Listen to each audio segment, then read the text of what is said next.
खासदार धैर्यशील मोहिते पाटील यांनी सोलापुरात पत्रकार परिषद घेऊन पालकमंत्री जयकुमार गोरे यांच्या टीकेला जोरदार प्रत्युत्तर दिले। विरोधकांकडे 16 मतेही नाहीत। या गोरे यांच्या वक्तव्यावर प्रतिक्रिया देताना लोकशाहीत कोणत्याही विरोधकाला कमी लेखता येत नाही आणि महाविकास आघाडी ही निवडणूक पूर्ण ताकदीने लढणार असल्याचे त्यांनी स्पष्ट केले। काँग्रेस उमेदवार आदित्य फत्तेपूरकर यांचा अर्ज बाद झाल्यानंतर निर्माण झालेल्या राजकीय परिस्थितीवरही त्यांनी भूमिका मांडली। महायुतीकडून ही निवडणूक बिनविरोध करण्याचे प्रयत्न सुरू होते, मात्र महाविकास आघाडीने त्याला यशस्वीपणे आव्हान दिल्याचा दावा मोहिते पाटील यांनी केला। दरम्यान खासदार धैर्यशील मोहिते पाटील आणि माजी आमदार दिलीप सोपल यांच्या रणनीतीमुळे महायुतीचे बिनविरोधचे स्वप्न भंगले असल्याची चर्चा राजकीय वर्तुळात रंगली आहे। त्यामुळे आता सोलापूर स्थानिक स्वराज्य संस्था विधान परिषद निवडणुकीत भाजपचे राजेंद्र राऊत आणि महाविकास आघाडीचे वसंतराव देशमुख यांच्यात थेट व चुरशीची लढत होणार आहे। आव्हान केवळ माध्यमांमध्ये आणि प्रिंट मीडियामध्ये पाहिलं, ऐकलं, वाचलं, पण मग प्रत्यक्षात तुम्हाला जयकुमार गोरे असतील किंवा भाजपचे काही वरिष्ठ नेते कोणाचाही फोन आला नाही का ही निवडणूक बिनविरोध करावून विनंती किंवा अशा पद्धतीचे काय? नाही, कोणाचे फोन आलेले नाहीत मला। एका व्यक्तीच्या इगोमुळे ही निवडणूक लागली अशा पद्धतीचा आरोप भाजप नेत्यांकडून केला जातो। लोकशाही आहे, इलेक्शन लढायचं नाही का? हुकुमशाही आहे का? हुकुमशाही आहे का? तुम्ही सांगा पत्रकार मंडळींनी मला। लोकशाही आहे, प्रत्येकाला आपले विचार मांडायची, विचार पुढे न्यायची। माझ्या पार्टीचा विचार पुढे न्यायचा आहे, मला महाविकास आघाडीचा विचार पुढे न्यायचा आहे। मग त्यातून कोण लढायला अंतिम तयार झालं, कोण कोण माघार घेतलं, सगळं दुनियाने बघितलेलं आहे। भैया, काँग्रेसचा अर्ज बाद झाल्यानंतर तुमची बैठक झाली, त्या बैठकीत वसंत देशमुखांचं नाव एक फायनल झालं अशी चर्चा आहे। त्यावेळेस उत्तम जानकर असतील, अभिजित पाटील असतील किंवा तुमचे 2 अजून आमदार आहेत, त्यांना विश्वासात घेतलं नाही असं दिसून येतं। सगळ्यांशी चर्चा करून सगळ्या गोष्टी झालेल्या आहेत। जो घरातला विषय तो आम्ही घरात सोपवू। 4 आमदार आहेत, राजू खरे असतील, अभिजित पाटील असतील, नारायण आबा असतील, स्वतः उत्तम जानकर असतील। उत्तम जानकर म्हणतात आम्ही 4ही नाराज आहोत कारण वसंत देशमुख यांच्या उमेदवारीवर ते नाराज आहेत। आता त्या प्रश्नाचं मी 4 वेळा उत्तर देऊन झाले तुम्हाला। आमच्या घरातला विषय आम्ही घरात बसून संपवू। महाविकास आघाडीचे समर्थक असलेले पक्ष मूर्तिमान नारायण आबा आधीच फॉर्म भरताना सोबत आलेले होते। धनंजय डिकोळे अर्ज माघारी घेताना भाजपच्या नेत्यांसोबत गाडीमध्ये आले। शेकापचे आमदार देखील त्यांच्यासोबत कायम सोबत दिसत आहेत। राजू खरे शिंदेसेनेच्या याच्यामध्ये दिसत आहेत। कुठेतरी महाविकास आघाडी म्हणून लढत असताना महाविकास आघाडीचे हे सगळे नेते आधीपासूनच महायुतीच्या समर्थकांमध्ये भूमिका दिसते। त्यामुळे ही ताकद महाविकास आघाडीची कुठं तुटली आहे असं वाटतं तुम्हाला? मी या मतदारसंघातील 616 मतदार आहेत। 616 मतदारांची जी इच्छा होती ती परिपूर्ण करण्यासाठी आणि माझ्या नेत्याच्या आदेशाप्रमाणे मी वागतोय। सर, काल पालकमंत्री असं म्हणाले की 616 मध्ये 16 मतं तरी मोहिते पाटलांना पडतात। या प्रश्नाची वाट बघत होतो मी। ठीक आहे, 16 काय परत एकदा सांगा? 616 पैकी 16 मतं तरी विरोधकांना पडतील का? त्यांच्याकडे तेवढी मतं आहेत का असल्याचा सवाल। मी आज 16 मतापासून सुरुवात करतोय। त्यांनी सांगितलं 16 मतं आहेत माझ्याकडे, मी 16 मतांपासून सुरुवात करतोय। विरोधकांना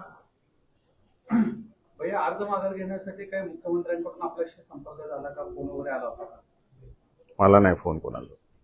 भैया, पंढरपूर विधान परिषदेची निवडणूक लागली तेव्हापासून पंढरपूर चर्चेत आहे। त्या निवडणुकीत निकालापर्यंत पंढरपूर गेम चेंजर ठरणार का महाविकास आघाडीत?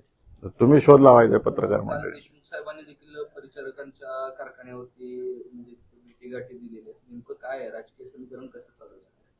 परिचारकांची नाराजी दिसून येते। एक तर वसंतनाना देशमुख साहेब हे पूर्वीपासून आदरणीय विजयसिंह मोहिते पाटील साहेब आणि सुधाकर परिचारक साहेब यांच्या नेतृत्वाखाली तयार झालेले आहेत।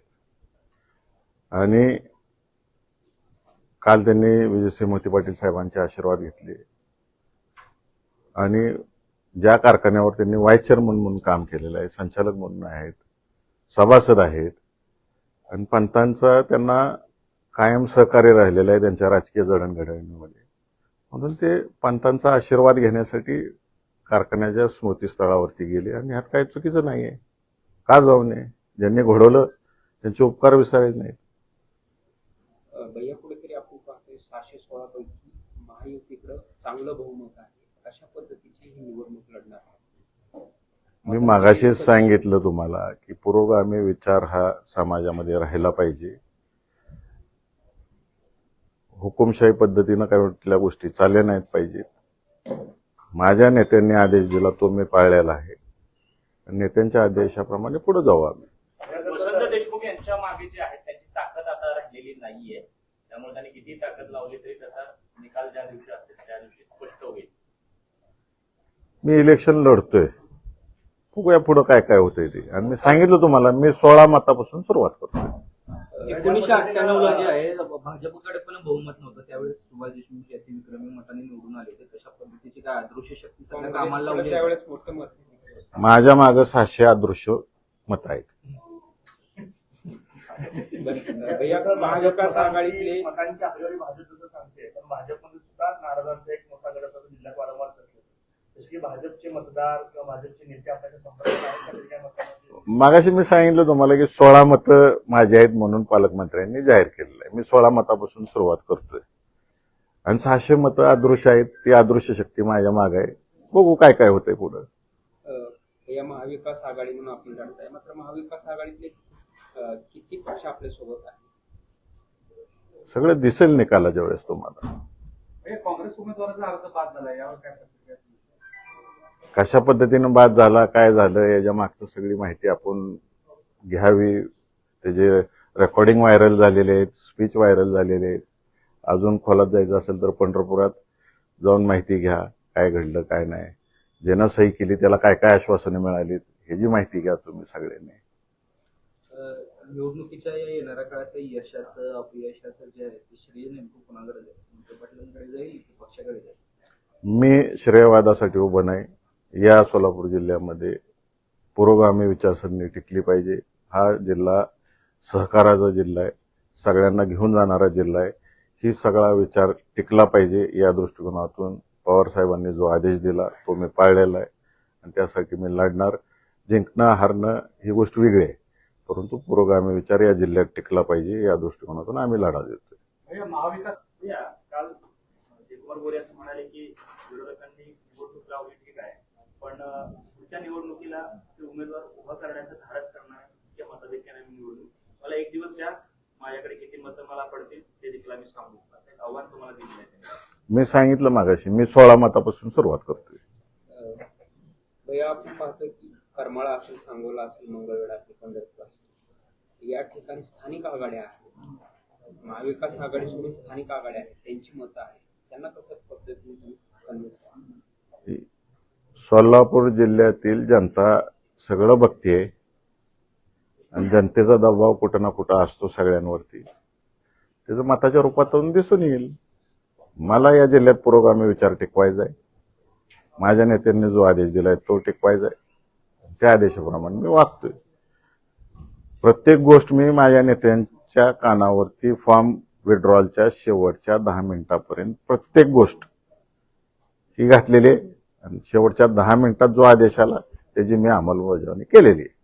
साहेब, आपण पुरोगामी म्हणताय, परंतु दुसरीकडे आपल्याच पक्षाचे आमदार राजूकर आहेत, ते सांगतात की मी हाडामासाचा शिवसैनिक आहे, माझ्याकडे पर्याय नव्हती म्हणून मी तुतारी घेतली.